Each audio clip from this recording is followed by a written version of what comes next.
अंधेरा, चारों ओर सन्नाटा और अचानक एक धीमी आवाज सुनाई देती है। मनुष्य जीवन बहुत दुर्लभ है। ये कहानी शुरू होती है एक ऐसे व्यक्ति से जिसका नाम था धर्मपाल। धर्मपाल एक साधारण मनुष्य था, न बहुत पापी न बहुत पुण्यवान। उसने जीवन में अच्छे और बुरे दोनों कर्म किए थे। एक दिन अचानक उसकी मृत्यु हो जाती है। घर में रोना पीटना मच जाता है।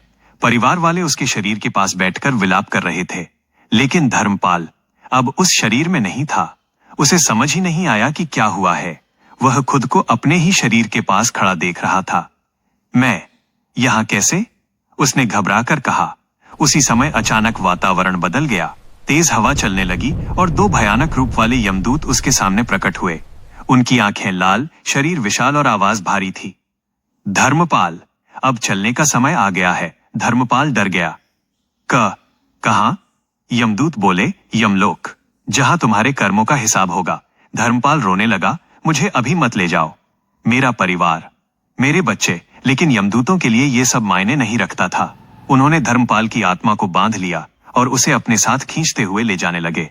जैसे ही वे आगे बढ़े, धर्मपाल ने पीछे मुड़कर देखा। उसका शरीर अब शमशान ले जाया जा रहा था और उसके अपने ही लोग उसे अग्नि को समर्पित करने वाले थे। उसकी आंखों से आंसू बहने लगे। ये जीवन इतना जल्दी खत्म हो गया। यात्रा शुरू हुई। ये कोई साधारण रास्ता नहीं था। ये रास्ता था मृत्यु के बाद की यात्रा का, जिसे गरुड़ पुराण में विस्तार से बताया गया है। धर्मपाल को ऐसा लग रहा था जैसे वो किसी अंधेरे और भयानक जंगल से गुजर रहा हो। चारों ओर चीखें, दर्द और भय का माहौल था। ये आवाजें कैसी हैं? उसने डरते हुए पूछा। यमदूत बोले, ये उन आत्माओं की चीखें हैं जिन्होंने जीवन में पाप किए हैं और अब अपने कर्मों का फल भुगत रहे हैं।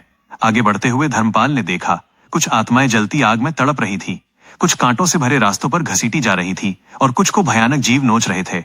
धर्मपाल का दिल कांप गया। क्या मुझे भी यही सब सहना पड़ेगा? यमदूत बोले, जो जैसा कर्म करता है उसे वैसा ही फल मिलता है।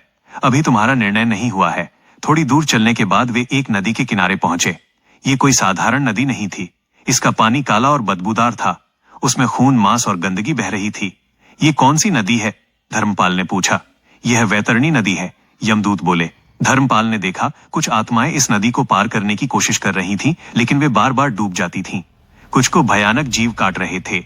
धर्मपाल डर गया। मैं इसे कैसे पार करूंगा?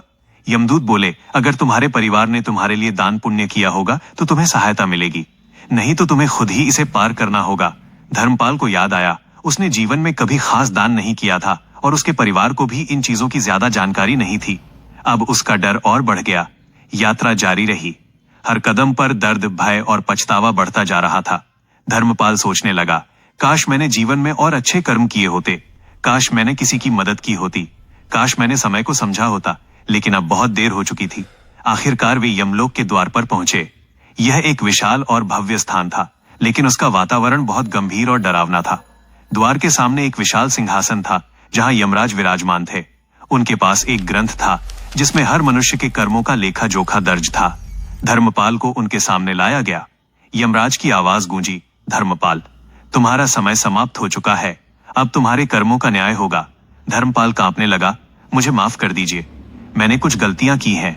यमराज बोले, यहाँ माफी नहीं, न्याय होता है। जो तुमने किया है वही तुम्हें मिलेगा। फिर उन्होंने अपने सहायक चित्रगुप्त को आदेश दिया, धर्मपाल के कर्मों का लेखा प्रस्तुत करो। चित्रगुप्त ने ग्रंथ खोला और धर्मपाल के जीवन के हर छोटे बड़े कर्म को पढ़ना शुरू किया।